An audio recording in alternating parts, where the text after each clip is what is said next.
Hola, es un gusto saludarlos nuevamente. Hoy vamos a revisar yo digo un gran tema porque vamos a analizar estados financieros.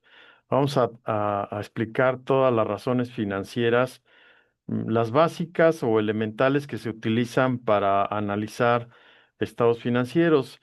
Recuerden que lo primero que se hace en una empresa, sea pequeña, mediana o grande, que esté obligada o que que presente estados financieros, hay un artículo en el Código de Comercio, es el 33, si no mal recuerdo, aquí en México dice que todo comerciante debe preparar sus estados financieros.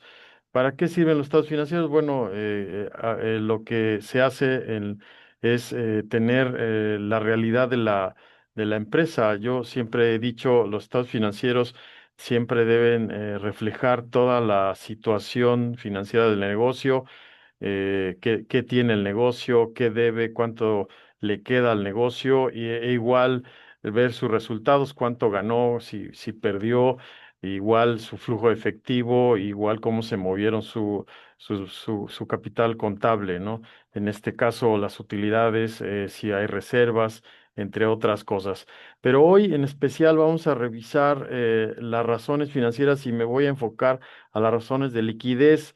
Después, en otro espacio, hablaré de las razones de actividad, porque son varias razones, son de liquidez, de actividad, hay de apalancamiento, hay de rentabilidad también, y otras razones, otros modelos que se utilizan para evaluar o analizar esos estados financieros. Recuerden, los estados financieros son históricos, se utilizan más bien, se reflejan lo que ocurrió en un periodo, ya sea en un mes, en un trimestre o en todo un año o en un par de años, hay que analizar.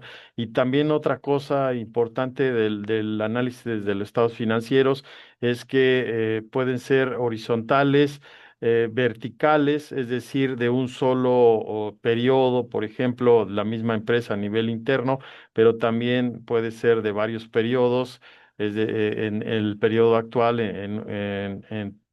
dividido o más bien analizado, comparado con un periodo anterior. Y la otra cosa que también, según el giro industrial o el sector industrial, también se puede comparar según donde esté la empresa en su segmento, puede comparar con otras empresas para ver cómo se está comportando. Eso es importante. Y luego también hay lo que se le llama el análisis porcentual, que por ahí tengo en el canal, encontrarán una grabación que habla de el análisis de porcientos integrales, que también es un método de análisis. Voy a compartir aquí la pantalla, me dejan para explicar una parte del material y vamos a ir trabajando. Déjeme ver dónde está el archivo. Creo que ya lo perdí. Analistas financieros, casos prácticos. Déjeme ver. ¿Dónde está? Acá está. Ya lo tengo. Ahí ya se ve. Fíjate, algo importante, voy a explicar un poco la parte conceptual, aunque ya di un contexto, lo que usas en las finanzas, sobre todo finanzas corporativas o finanzas empresariales, siempre vas a revisar la parte de operación. ¿Qué significa esto?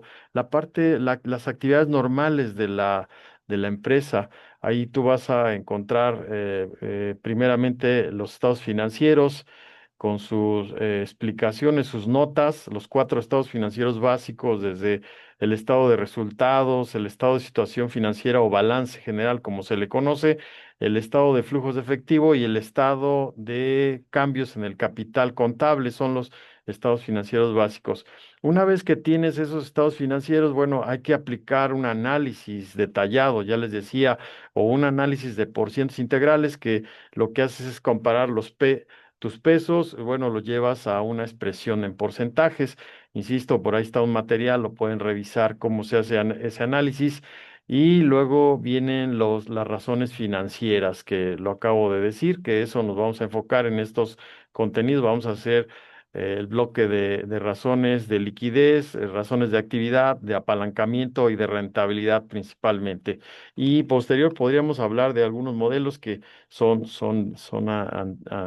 de hace algunos años, pero que todavía se pueden aplicar, como el análisis Dupont y otros análisis que se pueden utilizar fácilmente de proyección. En la operación también vas a tener el capital de trabajo, la administración del capital de trabajo, que es importante, es elemental porque de ahí estás evaluando qué tanto tienes de dinero, de tu activo circulante menos tu pasivo a corto plazo, te va a dar la parte del dinero. Pero también en las finanzas empresariales tienes que ver la estructura. La parte de fuentes de financiamiento. Siempre lo digo, cuando tú ves un balance, un estado de situación financiera, tienes una parte, depende de cómo lo presentes, si lo presentas en forma de cuenta, en forma de reporte, vas a tener, si es en forma de cuenta, pues de un lado vas a tener tus activos y del otro lado va a estar el pasivo y el capital. Los activos, entiéndase, son las aplicaciones, pero del otro lado van a estar las fuentes de financiamiento, de dónde proviene, de capital, si hay aportación de socios, utilidades ganadas, o de si vas al financiamiento desde tus proveedores o desde la parte de un crédito financiero, desde ahí serían las fuentes de financiamiento. Pero también en la parte estructural de las finanzas están los dividendos, cómo vas a repartir esos dividendos para los socios, que sería la parte de las utilidades, si va a haber una reinversión o se van a repartir. Y por ahí podríamos utilizar en la parte estructural una evaluación de la empresa, cómo evaluar esa empresa. Hay metodologías desde flujo de efectivo, desde los mismos activos o desde el mercado, cómo evaluar esa empresa para revisar, sobre todo si vas a cotizar en la bolsa o quieres venderla desde a un nivel global, cómo vas a analizar esa empresa o evaluarla. Y lo que se le llama el costo de capital, costo promedio o costo de capital ponderado, como se le llama, ahí también hay un material en este canal, también tengo un material ahí para que vean el costo de capital, que significaría como la tasa de financiamiento, que también puedes ver, puedes revisar desde, decía, los proveedores, los acreedores y la parte del capital, y hacer una medición de ahí, incluso para hacer nuevos proyectos o revisar a dónde vas a invertir, o incluso los inversionistas podrían valorar si le van a apostar a esa empresa. Entonces, eso es estructural, pero también en las finanzas está la gestión de riesgos, que viene desde la administración de riesgos. Hay que evaluar los riesgos desde el entorno, qué está pasando a nivel entorno, en los aspectos económicos, financieros, políticos, legales, todo eso impacta en la empresa y tenemos que valorar esos riesgos para poder generar estrategias y mitigarlos. Están los riesgos de operación, que eso es a nivel interno, ya cómo opera la empresa. Tendrías que hacer una matriz de riesgos y evaluar esos riesgos, pero también los riesgos financieros, riesgos legales, riesgos tecnológicos, entre otros. Los proyectos de inversión también estarían en las finanzas corporativas o empresariales. Hay que ver nuevos proyectos, la naturaleza del proyecto, el estudio de mercado para abrir una nueva empresa, una nueva sucursal, dependiendo de lo que quieras hacer. En ese sentido, tendrías que ver los aspectos de la organización, cómo vas a hacer esa parte legal, cómo vas a registrar esa nueva empresa o ese nuevo proyecto, si te incide en los aspectos legales y fiscales, el estudio de la producción y servicios, el estudio económico y financiero. Hay que hacer una evaluación económica y financiera y un análisis de sensibilidad, y como lo dije hace un momento, los mismos riesgos del proyecto también aplicaría aquí. Y una vez que operan esta empresa, bueno, lo que decía, hay que ir al análisis de los estados financieros, no nada más. Ya una vez que obtienes los estados financieros, bueno, puedes hacer un análisis, una revisión, pero hay más, hay que ir a las razones financieras, hay que ir a los porcentajes y hay que hacer una comparación. Hay lo que les decía, de porcientos integrales, las razones financieras, que también, insisto, puede hacerse de manera vertical, horizontal, comparando periodos o un solo periodo, pero también viendo a la competencia cómo está. Y lo que puedes hacer en ese análisis, puedes hacer un pasado, hacer un análisis del pasado, ver el presente para predecir un futuro. También cuando haces una planeación financiera, podrías tú poner como variables o supuestos e indicadores que quieres llegar desde la liquidez, desde la rotación de inventarios, de cuentas por cobrar, cuentas por pagar o la misma rentabilidad, podrías medirla. Igual, las razones financieras, como lo decía, liquidez, hay de solvencia, de actividad, de apalancamiento y de rentabilidad. Hoy solamente vamos a ver en este espacio, en este momento, vamos a revisar nada más las de liquidez. En otro espacio revisaríamos las de actividad y luego las de apalancamiento y rentabilidad. Lo importante es tener un diagnóstico completo de la organización que te permita tomar decisiones. Voy a ir, tengo aquí unos estados financieros supuestos, voy a cambiar, si ustedes ven, ahí está. Estos datos voy a tomar. Lo que tú tienes que usar, solo voy a usar ahorita el estado de situación financiera, el balance, con estos datos supuestos. Pero se combinan, hay razones que tienes que combinar. En esta parte voy a tener una razón, se van a dar cuenta, nada más voy a utilizar las ventas, pero la mayoría solamente va a ser la del estado de situación financiera, las razones de liquidez. Tú tienes que tener esa información real, eso sí, real, lo más real, depurado, como decimos en la contabilidad. Tiene que ser la realidad porque en algunos casos los empresarios utilizan información no financiera, más fiscal o lo que determinan en las áreas contables, en las áreas de contabilidad, pero es importante tener la información financiera lo más real de los estados financieros. Obviamente, cuando hablamos de una empresa bursátil, pues hay una exigencia desde la normatividad, entonces ahí sí debe tener lo más cercano, lo más real la contabilidad. Entonces, una vez que tienen los estados financieros, vamos a pasar a las razones financieras. Fíjate, vamos a determinar 5 razones financieras que tengo aquí en este cuadro y vamos a ver, por este lado puse las fórmulas. La razón de circulante, lo único que hace es tomar tu activo circulante y dividirlo entre el pasivo a corto plazo. Y voy a ir a la razón de circulante. Voy a abrir la fórmula aquí, es voy al estado de situación financiera, me traigo el activo circulante, toda la suma del activo circulante y lo voy a dividir entre el pasivo a corto plazo. Ojo, en la contabilidad internacional se le llama corriente, activo corriente y pasivo corriente. Entonces, lo pueden ver así, pero a nivel estamos hablando en México, es activo circulante y pasivo a corto plazo. Le voy a dar enter y fíjate, ya me dio ahí la razón, me dio 2,37 en el año, vamos a medir el año más reciente sería el año no, perdón, el Z y luego el año Y. Vamos a comparar un año con un año anterior aquí en este estado de situación financiera. Lo pongo así para efectos de los años. Podría hablar del año, este año es 2025, entre el 2024, puede ser así, pero yo lo pongo 2000Z, sería el más reciente entre 2000 2000Y, así lo estoy poniendo, ¿no? ¿Sí queda? X, W, Z. Bueno, yo lo pongo así, como un X y un Z. ¿Ok? Fíjate, entonces, lo que estoy haciendo aquí es una división nada más de la razón de circulante y luego voy a traerme el otro año para comparar.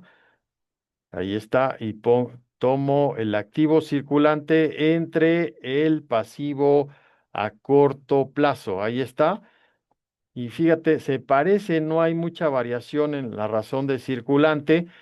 ¿Qué significa esto? La razón de circulante, aquí pongo una explicación sintetizada, mide la capacidad de la empresa para cubrir sus obligaciones a corto plazo. Así de sencillo sería esta razón de circulante, la importancia de revisar cómo están tus activos en relación a tu pasivo.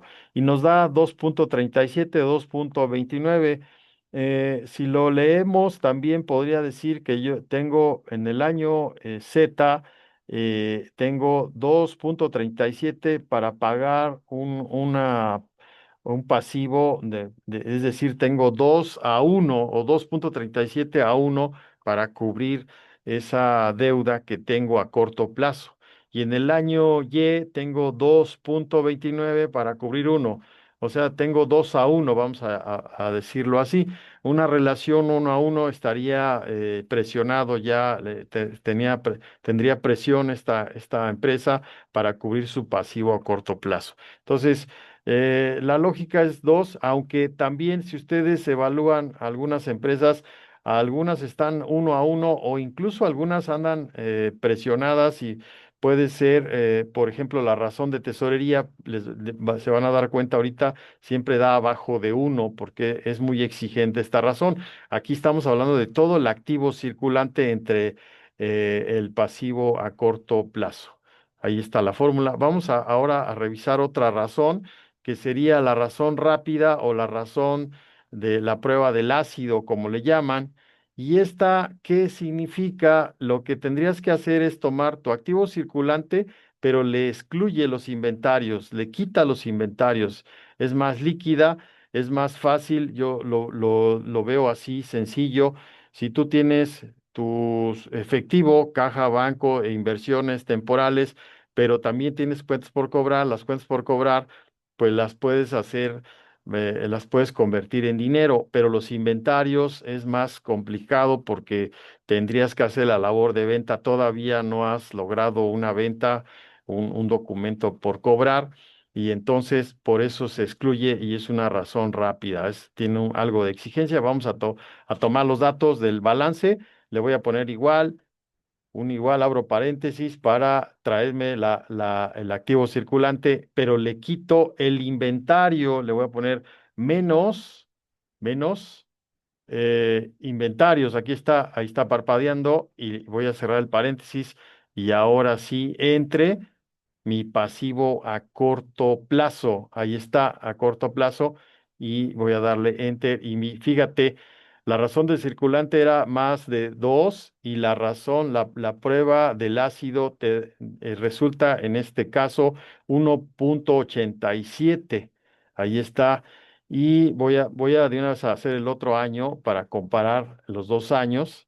Insisto, siempre comparas el año que cerró el año que terminas entre el año anterior. Puedes hacer más años, obviamente, pero esa sería la idea, hacer una comparación de tu año reciente o tu mes reciente entre el otro mes, si hablas de meses, ¿no? Entre meses.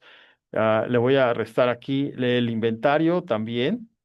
A ver, bueno, perdón, voy a volver a abrir aquí, le pongo igual, abro paréntesis, me voy al estado de situación financiera, me voy al activo circulante menos el inventario, ahí están los 37,491,996, cierro paréntesis y luego divido entre el pasivo a corto plazo y ahí está el resultado, 1,87 en el año Z y luego 1,82 en el año Y. Y fíjate, ¿qué significa? Que mide la capacidad de la empresa para pagar sus deudas a corto plazo. Esa sería la explicación, utilizando únicamente sus activos que son más fácil de convertir en dinero, lo que les decía, activos líquidos. Agarras el efectivo y las cuentas por cobrar es más fácil. Mm, no los inventarios porque es más complejo, hay que hacer una labor de venta.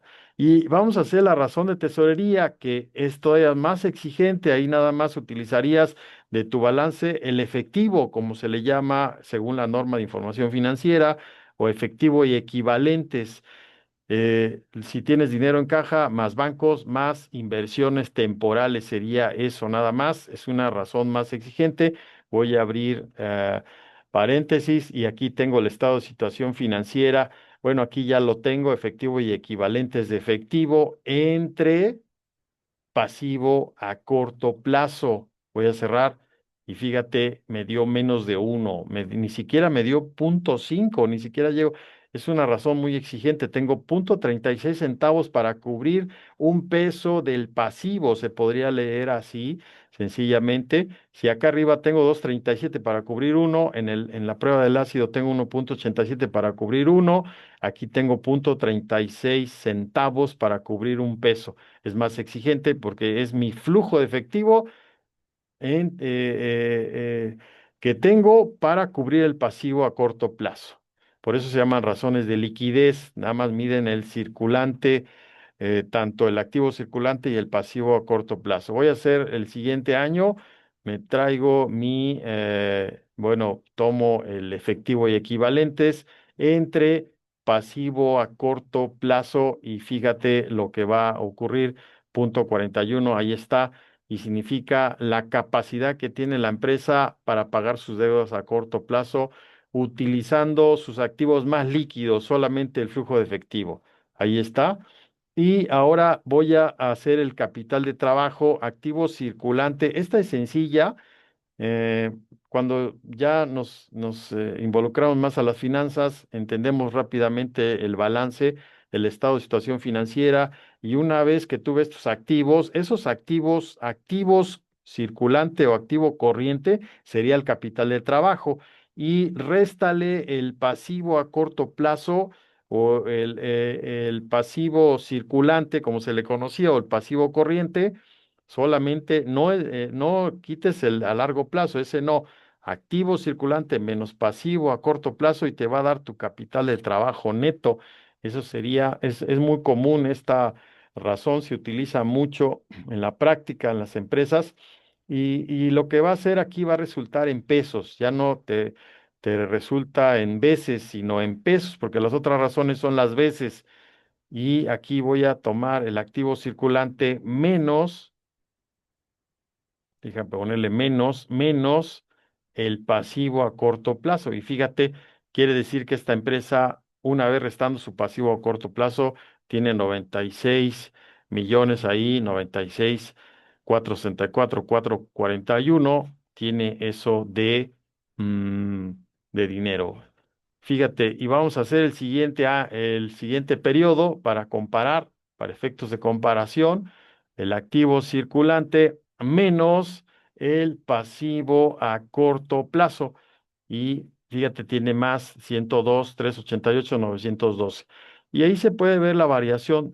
Por eso es la comparación de un año a otro, cómo se comporta, si hay crecimiento o hay una baja, una disminución. Y les decía, también puedes comparar con otros indicadores de otra empresa. Habría que conseguirlos para efectos de revisar cómo anda tu empresa. El capital del trabajo neto se utiliza para medir la liquidez de la empresa, expresa la solidez financiera a corto plazo. Esa sería la explicación sencilla. Y luego vamos a medir el indicador, también el porcentaje de capital de trabajo sobre las ventas, que también es un indicador importante. Aquí está la fórmula, aquí la voy a bajar.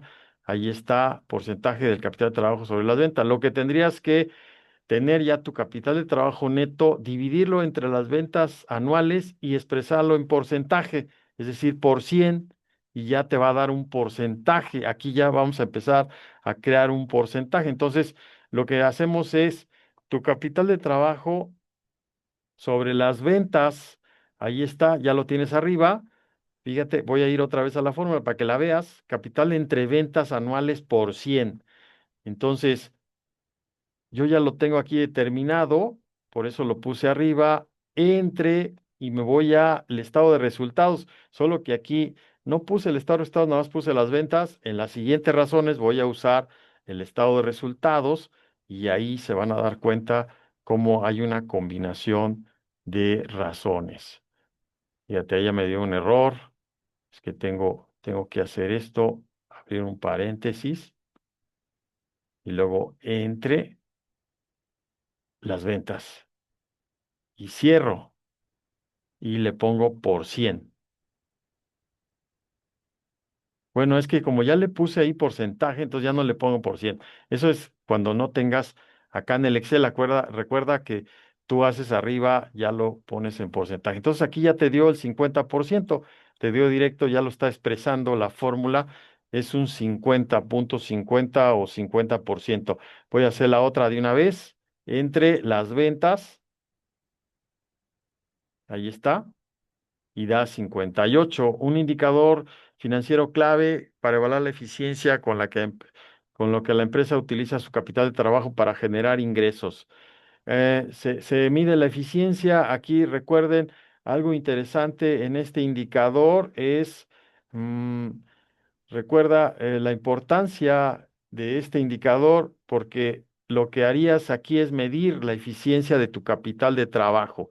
¿Sí?